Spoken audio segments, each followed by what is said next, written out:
ഇനി ഡിസ്കസ് ചെയ്യാനുള്ള 15 questions geography എന്നാണ്. വേഗം വേഗം ഡിസ്കസ് ചെയ്ത് പോവാം. 71. Which of the following correctly describes the events Big Splat? Collapse of neutron star to black hole, theory of the creation of the moon, Big Bang event for the creation of the galaxy, striking of meteorites on the surface of. So, കാർന്നിരിക്കുന്നവയിൽ എന്താണ് big സ്പ്ലാറ്റ്? Big സ്പ്ലാറ്റ് theory എന്താണ്?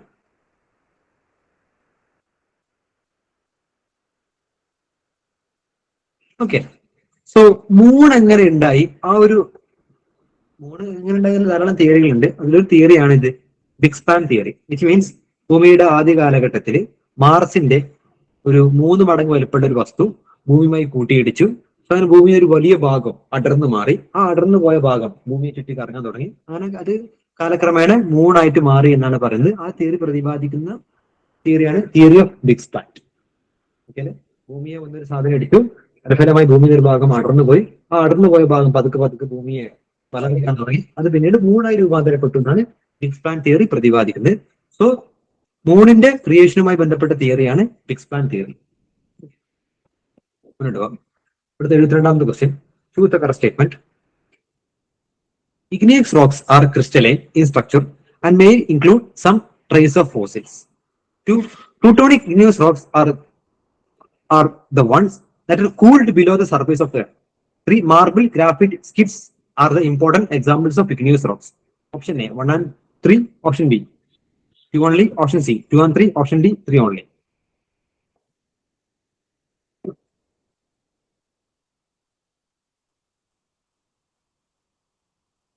So igneous rocks 3 type rocks ഉണ്ട്. Igneous rocks ഉണ്ട്, metamorphic rocks ഉണ്ട്, അതേപോലെ തന്നെ sedimentary rocks ഉണ്ട്. അതില് igneous rocks crystalline ആണ്, ഇറ്റ് മീൻസ് തരിതരികളാണ്. ഈ ഇഗ്നിയസ് റോക്സ് ഉണ്ടാകുക നമ്മുടെ അടിയിലുള്ള മാഗ്മ. ആ മാഗ്മകൾ പുറത്തു വരുമ്പോഴോ അല്ലെങ്കിൽ ഭൂമിക്കുള്ളിൽ വെച്ചിട്ടോ തണുത്ത് ഉറയുമുണ്ടാവുന്ന കല്ലുകൾക്കാണ് ഇഗ്നിയസ് റോക്സ് എന്ന് പറയാം. അത് ക്രിസ്റ്റലൈൻ ആയിരിക്കും, പക്ഷെ അതിനകത്ത് ഫോസിൽസുകളൊന്നും ഉണ്ടാവില്ല. കാരണം ഭൂമിന്റെ ഉള്ളിൽ നിന്ന് വരുന്നതാണ്. വിച്ച് മീൻസ് അടിയിൽ നിന്നുള്ള ഡീപ്പായിട്ടുള്ള കോറിൽ നിന്നും മാൻഡിൽ നിന്നും വരുന്ന പിന്നെ ലാവകളും മാഗ്മകളും പിന്നെ തണുത്തിട്ടാണ് എന്തുണ്ടാവുക, ഇഗ്നിയസ് റോക്സ് ഉണ്ടാവുക. അതുകൊണ്ട് അതിന് ഫോസിൽ എലമെന്റ്സുകളൊന്നും ഉണ്ടാവില്ല. അതുകൊണ്ട് ഒന്നാമത്തെ സ്റ്റേറ്റ്മെന്റ് തെറ്റാണ്. അതേപോലെ തന്നെ ഭൂമിയുടെ ഉള്ളിൽ വെച്ചിട്ട് തണുത്തുറയുന്ന ഇഗ്നിയസ് റോക്സിന് വരുന്ന പേരാണ് പ്ലൂട്ടോണിക് റോക്സ്. സോ ആ സ്റ്റേറ്റ്മെന്റ് ശരിയാണ്. ദെൻ മാർബിള്, ഗ്രാഫൈറ്റ്, സ്കിസ്റ്റ് ഇതൊന്നും ഇഗ്നിയസ് റോക്സിന് എക്സാമ്പിൾ അല്ല. ഇതെല്ലാം സെഡിമെന്ററി ആൻഡ് മെറ്റാമോർഫിക് റോക്സുകൾക്ക് എക്സാമ്പിൾ ആണ്. സോ മൂന്നാമത്തെ സ്റ്റേറ്റ്മെന്റും തെറ്റാണ്. സോ ഓപ്ഷൻ ബി 2 ഓൺലിയാണ് കറക്റ്റ് ആൻസർ വരുന്നത്. ഓക്കെ, മുന്നോട്ട് പോകാം. അടുത്ത 73ാമത്തെ question. On the planet Earth, the most of the fresh water exists as ice caps and glaciers. Out of the remaining fresh water, the largest proportion is found in the atmosphere as moisture and clouds, is found in freshwater lakes and rivers, exists as groundwater, exists as soil moisture. ഭൂമിയിൽ ശുദ്ധജലത്തിന്റെ ഭൂരിഭാഗവും ഐസുകളാണ്, മഞ്ഞുകട്ടകളായിട്ടാണ് കാണപ്പെടുന്നത്. മഞ്ഞുകട്ടകൾ കഴിഞ്ഞാൽ പിന്നെ ഏറ്റവും കൂടുതൽ ശുദ്ധജലം ഉള്ളത് എവിടെയാണ്?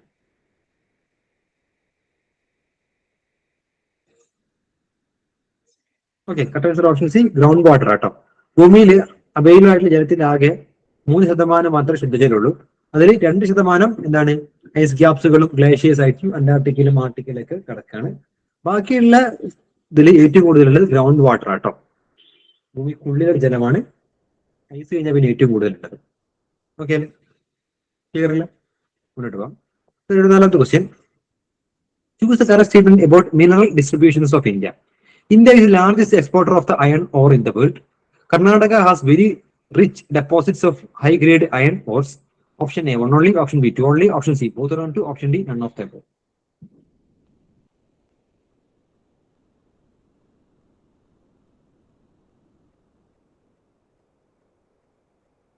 Okay, fine. ലോകത്തിലെ ഏറ്റവും കൂടുതൽ അയൺ എക്സ്പോർട്ട് ചെയ്ത രാജ്യം ഓസ്ട്രേലിയയാണ്, ഇന്ത്യ അല്ല. ഇന്ത്യ അയൺ ഓർ എക്സ്പോർട്ട് ചെയ്തതിൽ ഏറ്റവും വലിയ 11ാമത്തെ കൺട്രിയാണ്. സോ ഓസ്ട്രേലിയയാണ് ഏറ്റവും കൂടുതൽ. ഒന്നാമത്തെ സ്റ്റേറ്റ്മെന്റ് തെറ്റാണ്. രണ്ടാമത്തെ സ്റ്റേറ്റ്മെന്റ് ശരിയാണ്. ഇന്ത്യയിൽ ഏറ്റവും നല്ല അയണോറുകൾ ഉള്ളത് കർണാടകയിലാണ്. സോ ഓപ്ഷൻ ബി 2 ഓൺലിയാണ് കറക്റ്റ് ആൻസർ. അടുത്ത് consider the following fluvial landforms: potholes, alluvial fans, paired river terraces, deltas. Which of the above landforms are depositional in nature? 1 and 2, 1, 3, 4, 2 and 4, 3 and 4. So താഴെ തന്നിരിക്കുന്നതിൽ depositional ലാൻഡ്ഫോംസുകൾ ഏതൊക്കെയാണ്? ഈ ലാൻഡ്ഫോംസുകൾ രണ്ട് രൂപത്തിലുണ്ടാവും. ഒന്ന് ഇറോഷണലും ഉണ്ടാവും, അതേപോലെ തന്നെ ഡെപ്പോഷൻസും ഉണ്ടാവും. ഓക്കെ, ഫോർ എക്സാമ്പിൾ ഇപ്പൊ ഇതൊരു മലയാണ്. ഈ മല കാറ്റും മഴയും കൊണ്ട് പതുക്കെ പതുക്കെ പൊടിഞ്ഞു പോയി അങ്ങനെ ഉണ്ടായി. ആ ഒരു മല പിന്നീട് ഫ്ലാറ്റ് ആയിട്ട് മാറും. അതിന് പറഞ്ഞ പേരാണ് ഇറോഷൻ. മീൻസ് ഓൾറെഡി ഉള്ള സാധനം കൊഴിഞ്ഞു പോകുന്നതാണ് ഇറോഷൻസ്. ഇനി കൊഴിഞ്ഞു പോയ ഇവിടുന്ന് ഇങ്ങനെ കൊഴിഞ്ഞു പോയ സാധനങ്ങളൊക്കെ വേറെ സ്ഥലത്ത് അടിഞ്ഞുകൂടി ഒരു വേറെ രൂപമായിട്ട് മാറും. ഓക്കെ, സോ അങ്ങനെ ചെറിയ ചെറിയ സാധനങ്ങൾ കുമിഞ്ഞുകൂടി ഉണ്ടാവുന്നതാണ് ഡെപ്പോസിഷണൽ ലാൻഡ് ഫോംസ്. അപ്പൊ പല ടൈപ്പ് ലാൻഡ് ഫോംസുകൾ ഉണ്ട്. എറോഷൻ ലാൻഡ് ഫോംസ് ഉണ്ട്, ഡെപ്പോസിഷൻസ് ഉണ്ട്. ഇതിൽ ഡെപ്പോസിഷൻ ലാൻഡ് ഫോംസിന്റെ എക്സാമ്പിൾ ഏതൊക്കെയാണ് എന്നാണ് ചോദ്യം. സോ ഇവിടെ 4 ഡെൽറ്റകൾ, ഓക്കെ, അതായത് ഹിമാലയൻ റിവേഴ്സിന്റെ പിന്നെ ഗ്രെയിൻസുകളെല്ലാം അടിഞ്ഞുകൂടിയാണ് പിന്നെ സീ സൈഡിൽ നിന്നാണ് ഡെൽറ്റകൾ ഉണ്ടാകുന്നത്. അപ്പൊ ഡെൽറ്റകൾ എന്തായാലും എന്താണ് ഡെപ്പോസിഷൻ ലാൻഡ് ഫോംസ് ആണ്. അതുകൊണ്ട് 4 ഇല്ലാത്ത ഏത് നമുക്ക് ഒഴിവാക്കാം, അതേപോലെ തന്നെ മാത്രം നമുക്ക് ഒഴിവാക്കാൻ പറ്റുള്ളൂ. ഓക്കെ, ഇവിടെ കറക്റ്റ് ആൻസർ വരുന്നത് ഓപ്ഷൻ സി ആണ്. 2ഉം 4ഉം ആണ് കേട്ടോ. 2ഉം 4ഉം ആണ് ഇവിടെ ഡെപ്പോസിഷൻ. അതായത് പിന്നെ alluvial fans, which means Himalayan rivers കൊണ്ടുവന്നിട്ടാണ് ഗംഗ സമതലങ്ങളൊക്കെ ഉണ്ടായത്. അപ്പം അലൂവിയൽ ഫാൻസുകൾ അഥവാ നോർത്തേൺ പ്ലെയിനൊക്കെ പോലെയുള്ള ഉത്തര മഹാസമതലങ്ങളൊക്കെ എന്താണ് ഡെപ്പോസിഷൻ ലാൻഡ് ഫോംസ് ആണ്. ഡെൽറ്റയും ഓക്കെ, പോത്ത് ഹോളും പേഡ് റിവേഴ്സ് ടെറസുകളെല്ലാം എന്താണ് deposition landform, erosional land ഫോംസുകളാണ്. ഇതിനെപ്പറ്റി നിങ്ങൾ ആധികാരികമായിട്ട് ജോഗ്രഫി ക്ലാസ്സുകളിൽ പഠിക്കും. ഓക്കെ, മുന്നോട്ട് പോകാം. അടുത്ത്, which of the following rivers crosses equatorium twice? Nile, Congo, Amazon. 1 only, 2 only, 2 and 3, 3 only. ഇക്വേറ്ററിനെ അഥവാ ഭൂമധ്യ രേഖയെ 2 തവണ മുറിച്ച് കടക്കുന്ന നദി ഏതാണ്? ഭൂമിയുടെ മധ്യത്തിലൂടെ കടന്നു പോകുന്ന ലൈനാണ് ഇക്വേറ്റർ. ഇക്വേറ്റർ 2 തവണ മുറിച്ച് കടക്കുന്ന റിവർ ഏതാണ്? കറക്റ്റ് ആൻസർ വരുന്ന option B, 2 only, Congo river ആട്ടോ. 2 തവണ മുറിച്ച് കടക്കുന്ന റിവറാണ് കോങ്കോ റിവർ. നോട്ട് ചെയ്യാം. ഓക്കെ, മുന്നോട്ട് പോകാം. അടുത്ത 70ാമത്തെ question. Choose incorrect statement regarding type of volcanoes. Stratovolcanoes have usually conical vent and associated with explosive eruption. Shield type volcanoes have usually linear vent and associated with quiet or sometimes no explosive eruptions. See, shield type volcano becomes explosive if water gets into the vent. The stratovolcano are found at constructive plate markings, while shield volcano types are found at destructive plate markings. So, വോൾക്കാനോസുമായി ബന്ധപ്പെട്ടിട്ട് അഥവാ അഗ്നിപർവ്വതങ്ങളുമായി ബന്ധപ്പെട്ടിട്ട് താഴെ തന്നിരിക്കുന്നതിൽ ശരിയായ statement ഏതൊക്കെയാണ്? തെറ്റായ statement ഏതാണ്?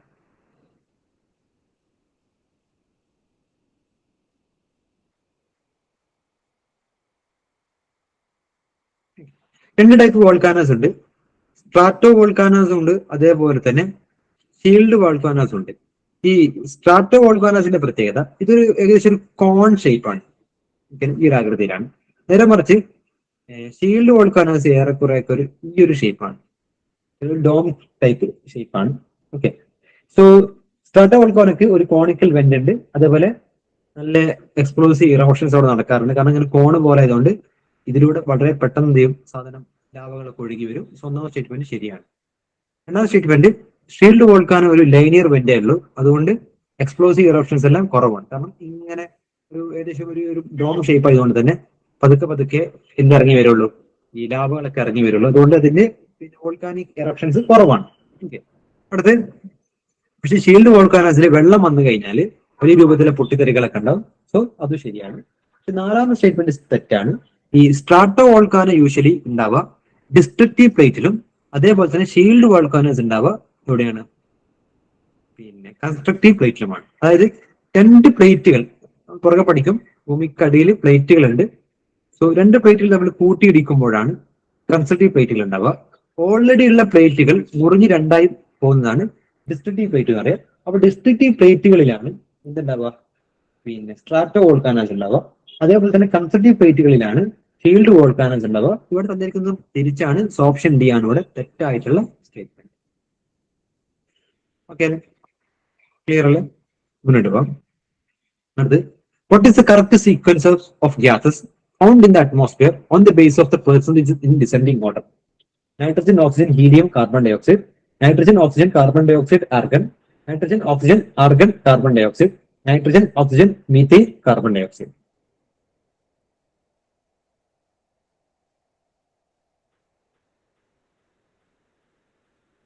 Okay, അന്തരീക്ഷത്തിലെ പിന്നെ ഗ്യാസസുകളുടെ അളവാണ് ചോദിച്ചത്. ഇത് ഓർത്തിരിക്കാൻ നോക്ക് എന്ന് ഓർത്താൽ. Nitrogen, oxygen, argon, carbon dioxide. So option C ആണ് കറക്റ്റ് ആൻസർ. ഓക്കെ, നൈട്രജൻ ആണ് ഏറ്റവും കൂടുതൽ, അത് കഴിഞ്ഞാൽ പിന്നെ ഓക്സിജൻ, അത് കഴിഞ്ഞാൽ പിന്നെ ആർഗൺ, അത് കഴിഞ്ഞാൽ കാർബൺ ഡൈ ഓക്സൈഡ്. അടുത്ത question, choose the incorrect statement regarding temperature of the ocean. With increasing salinity, the temperature absorbing capacity is increased. Ocean water freezes at lower temperature than fresh water. The vertical distribution of temperature in ocean shows a decrease in the temperature with depth everywhere around the world. The none of the above. Ocean ടെമ്പറേച്ചറുമായി ബന്ധപ്പെട്ട് തെറ്റായ statement ആണ് ചോദിച്ചത്. ഇവിടെ ഏതാണ് തെറ്റായ statement?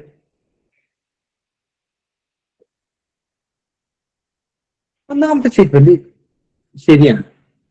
സലൈനിറ്റിയുടെ അളവ് കൂടുന്തോറും, അതായത് ഉപ്പിന്റെ അളവ് കൂടുന്തോറും പിന്നെ ടെമ്പറേച്ചർ അബ്സോർബ് ചെയ്യാനുള്ള കടൽ ജലത്തിന്റെ ശക്തി കൂടും. അതായത് ഉപ്പിന്റെ അളവ് കൂടുന്തോറും വെള്ളത്തിന് കൂടുതൽ എന്ത് ചെയ്യാൻ പറ്റും?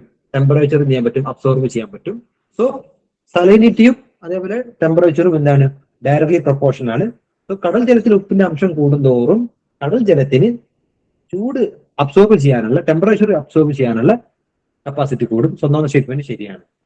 ഓക്കെ അല്ലേ? അതേപോലെ തന്നെ ഓഷ്യൻ പിന്നെ ഫ്രഷ് വാട്ടർ ഉണ്ട്, ഓഷ്യൻ വാട്ടർ ഉണ്ട്. സോ ഫ്രഷ് വാട്ടർ ഫ്രീസ് ചെയ്യുന്നതിനേക്കാളും പിന്നെ എന്താണ് വളരെ ലോ ലെവലിലാണ് എന്ത് ഫ്രീസ് ചെയ്യുക? തണുക്കുക. ഓഷ്യൻ വാട്ടർ തണുക്കുക. Okay, sorry, fresh water freeze ആവാനേക്കാളും കുറഞ്ഞ ടെമ്പറേച്ചർ മതി ഓഷ്യൻ വാട്ടർ ഫ്രീസ് ആവാൻ. മീൻസ് ഇവിടെ സാധാ ജലം എടുത്തു, അതേപോലെ ഫ്രഷ് പിന്നെ കടൽ ജലം എടുത്തു. സോ ഇവിടെ സാധാ ജലം ഫ്രീസ് ആവുന്നതിനേക്കാളും കുറഞ്ഞ ടെമ്പറേച്ചർ ഉണ്ടെങ്കിൽ മാത്രമേ എന്താവുള്ളൂ? Ocean water എന്തായുള്ളൂ? പിന്നെ ഫ്രീസ് ആവുള്ളൂ. നമ്മൾ പറഞ്ഞു ഈ സലൈനിറ്റി കൂടുന്തോറും, ഉപ്പിന്റെ അംശം കൂടുന്തോറും പിന്നെ ടെമ്പറേച്ചർ ആഗിരണം ചെയ്യാനുള്ള കടൽ ജലത്തിന്റെ കപ്പാസിറ്റി കൂടുന്നു പറഞ്ഞു.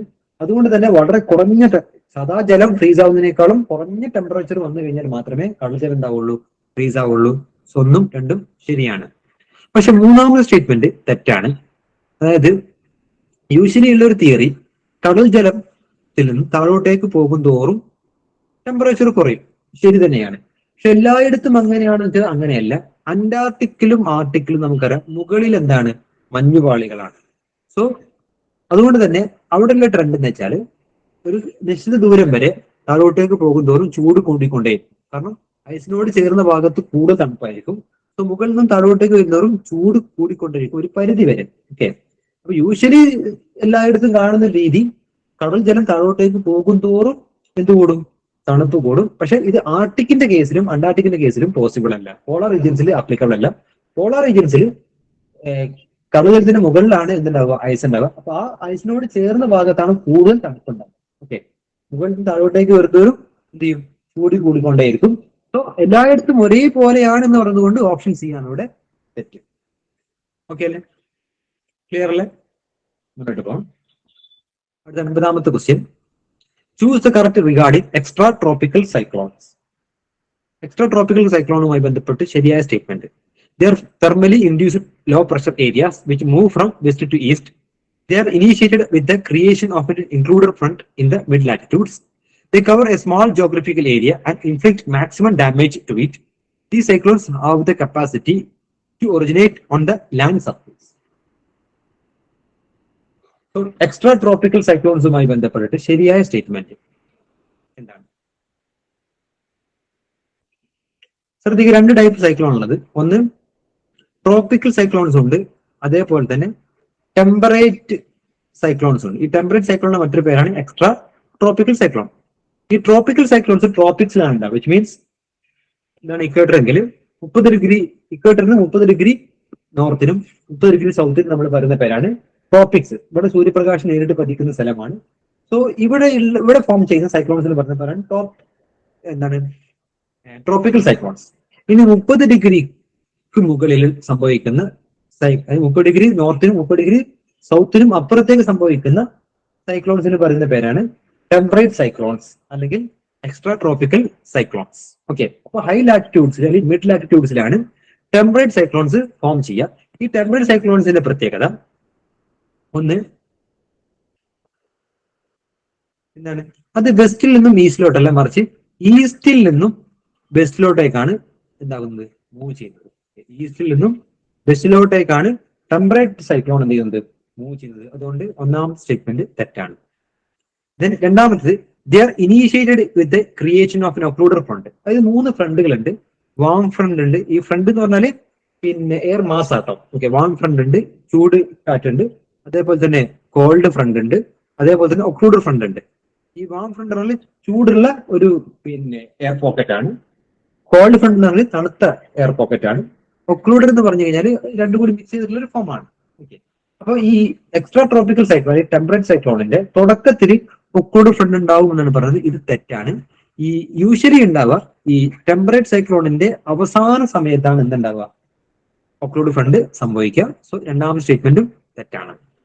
മൂന്നാം സ്റ്റേറ്റ്മെന്റ്, ഈ ടെമ്പറേറ്റ് സൈക്ലോൺ വലിയൊരു ഏരിയാസിലാണ് ഉണ്ടാവുക. ചെറിയ സ്മാൾ ജോഗ്രഫിക്കൽ ഏരിയയിലല്ല, വലിയൊരു ഏരിയയിലാണ് ഉണ്ടാവുക. മാത്രമല്ല ഒരു വലിയ ഏരിയയിലായതുകൊണ്ട് തന്നെ അതിന് ഡാമേജ് മാക്സിമം കുറവായിരിക്കും. നേരെ മറിച്ച് ട്രോപ്പിക്കൽ സൈക്ലോണിന്റെ പ്രത്യേകത കുറഞ്ഞ ഏരിയാസിലേ ഉണ്ടാവുള്ളൂ. അതുകൊണ്ട് തന്നെ അതിന്റെ ഡാമേജ് ഭയങ്കര മാക്സിമം ആയിരിക്കും. സോ എക്സ്ട്രാ ട്രോപ്പിക്കൽ സൈക്ലോൺസ് വലിയ ജോഗ്രഫിക്കൽ ഏരിയയിലായതുകൊണ്ട് തന്നെ അതിന്റെ ഡാമേജ് കുറവായിരിക്കും. ഓക്കെ, സോ ഓപ്ഷൻ എയും ബിയും സിയും തെറ്റാണ്. സോ ഓപ്ഷൻ ഡി ആണ് ഇവിടെ കറക്റ്റ് ആൻസർ. ട്രോപ്പിക്കൽ സൈക്ലോണ് സീയിലാണ് ഫോം ചെയ്യുക, പക്ഷെ എക്സ്ട്രാ ട്രോപ്പിക്കൽ സൈക്ലോൺ ഫോം ചെയ്യുന്നത് ലാൻഡിലായിരിക്കും. സോ ഓപ്ഷൻ ഡി ആണ് ഇവിടെ ശരിയായിട്ടുള്ള സ്റ്റേറ്റ്മെന്റ്. ഓക്കെ, ക്ലിയർ അല്ലേ? അടുത്ത 83ാമത്തെ question. Arrange the following peaks in the east to west direction. ശർമതി, നക്രേക്ക്, Makalu, Annapurna. Option A 1 2 4 3, 2 4 1 3, 3 4 1 2, 1 2 3 4. ജോഗ്രഫിയിൽ mapping എന്ന് പറഞ്ഞൊരു ഭാഗം വരും. ആ ഒരു ഭാഗത്ത് നിന്നാണ് ഈ ക്വസ്റ്റ്യൻ വന്നിട്ടുള്ളത്.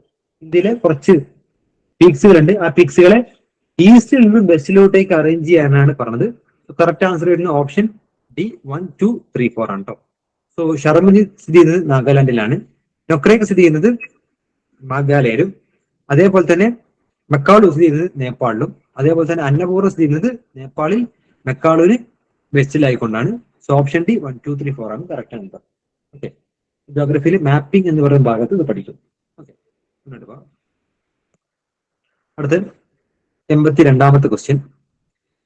Choose the correct statement. Bhabar, Terai, Khadar and Bhangar together constitute alluvial plains. 2. Most of the Brahmaputra plains lies in the states of Arunachal Pradesh. Choose the correct statement. One only, two only, both and two, either one or two.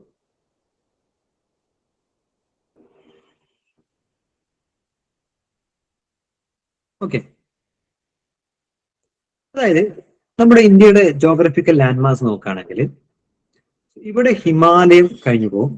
ഹിമാലയത്തിലെ പർവ്വതനിരകൾ കഴിഞ്ഞാൽ പിന്നെ കുറെ വലിയ വലിയ ചെറിയ ചെറിയ ഉരുളൻ കല്ലുകൾ, അതായത് ഹിമാലയത്തിൽ നിന്ന് ഒഴുകി വന്ന ഒരു ഉരുളൻ കല്ലുകളുള്ള ഒരു പ്രദേശമുണ്ട്. ആ ഉരുളൻ കല്ലുകളുള്ള ആ ഒരു പ്രദേശത്തെയാണ് നമ്മൾ ബാബർ എന്ന് വിളിക്കുക. ഓക്കെ ഓക്കെ ഈ ഉരുളക്കല്ലുകൾ കഴിഞ്ഞ പ്രദേശം കഴിഞ്ഞാൽ പിന്നെ വരുന്നത് കുറെ പിന്നെ മാർഷി ലാൻഡുകളാണ്. ചതുപ്പ് നിലയങ്ങൾ വരും. ആ ചതുപ്പ് നിലയങ്ങളുടെ പ്രദേശങ്ങൾക്കാണ് നമ്മൾ താരായ് റീജിയൻ എന്ന് പറയുക. ഓക്കെ അല്ലെ? ഹിമാലയ മലനിരകൾ കഴിഞ്ഞാൽ മലനിരകളിൽ നിന്ന് ഒഴുകി വന്ന ഉരുളൻ കല്ലുകളുള്ള ഒരു സ്ഥലമുണ്ട്. ആ ഉരുളൻ കല്ലുകളുള്ള ഒരു ഭൂപ്രദേശമാണ് ബാബർ എന്ന് പറയാം. ദെൻ അവിടെ ഈ ബാബറിൽ വെച്ചിട്ട് ഈ ഹിമാലയൻ റിവേഴ്സുകളൊക്കെ ഉരുളൻ കല്ല് അടിയിലൂടെയാണ് ഒഴുകുക. ഓക്കെ, നമുക്ക് റിവർ കാണാൻ പറ്റില്ല, കാരണം ആ കല്ലിന് അടിയിൽ കൂടെയാണ് റിവർ ഒഴുകുക.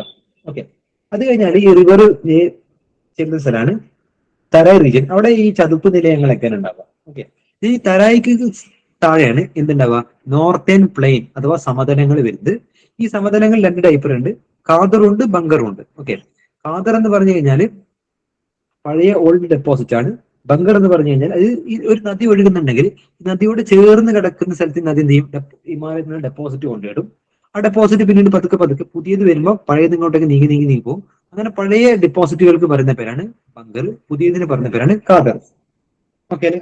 സോ ഇവിടെ ചോദ്യം വന്നിരിക്കുന്നതാണ് Bhabar, Terai, Khadar, Bhangar together constitute alluvial plains. ഇതെല്ലാം അലൂവിയൽ പ്ലെയിൻസിന്റെ ഭാഗമാണെന്നാണ് പറഞ്ഞിരിക്കുന്നത്. ശരിക്കും തെറ്റാണ്. കാരണം ബാബർ എന്ന് പറഞ്ഞാൽ ഉരുളൻകല്ലിന്റെ ഒരു ഭാഗമാണ്, തെരൈ എന്ന് പറഞ്ഞാൽ മാർഷിലാണ്. അപ്പൊ ബാബറും തെരയും എന്തിന്റെ ഭാഗമല്ല?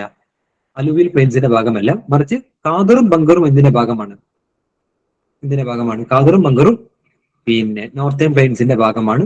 സോ കാദറും ബങ്കറും മാത്രമാണ് അലൂവിയൽ പ്ലെയിൻസിന്റെ ഭാഗം. അതുകൊണ്ട് ഒന്നാമത്തെ സ്റ്റേറ്റ്മെന്റ് തെറ്റാണ്. രണ്ട്, ബ്രഹ്മപുത്ര പ്ലെയിൻ ഏറ്റവും കൂടുതലുള്ളത് അരുണാചലല്ല, മറിച്ച് അസ്സാമിലാണ്. സോ രണ്ടാമത്തെ സ്റ്റേറ്റ്മെന്റും തെറ്റാണ്. സോ സിന്ധു, ഗംഗ, ബ്രഹ്മപുത്ര ഇത് മൂന്നിന്റെയും പിന്നെ സമതലങ്ങളാണ് നോർത്തേൺ സമതലം. സോ അതിൽ ബ്രഹ്മപുത്ര പ്ലെയിൻസ് ഏറ്റവും കൂടുതലുള്ളത് അരുണാചലല്ല, മറിച്ച് എവിടെയാണ്? അസ്സാമിലാണ്. സോ ഒന്ന് രണ്ടും തെറ്റായതുകൊണ്ട് തന്നെ option D neither one or two ആണ് കറക്റ്റ് ആൻസർ വരുന്നത്. ഓക്കെ, മുന്നോട്ട് പോവാം. അടുത്ത് 81 question. Prime meridian is a line of longitude representing 0 degree longitude, 180 degree longitude, 360 degree longitude, none of the above. Prime meridian എന്താണ്? എന്തിനാണ് റെപ്രസെന്റ് ചെയ്യുന്നത്?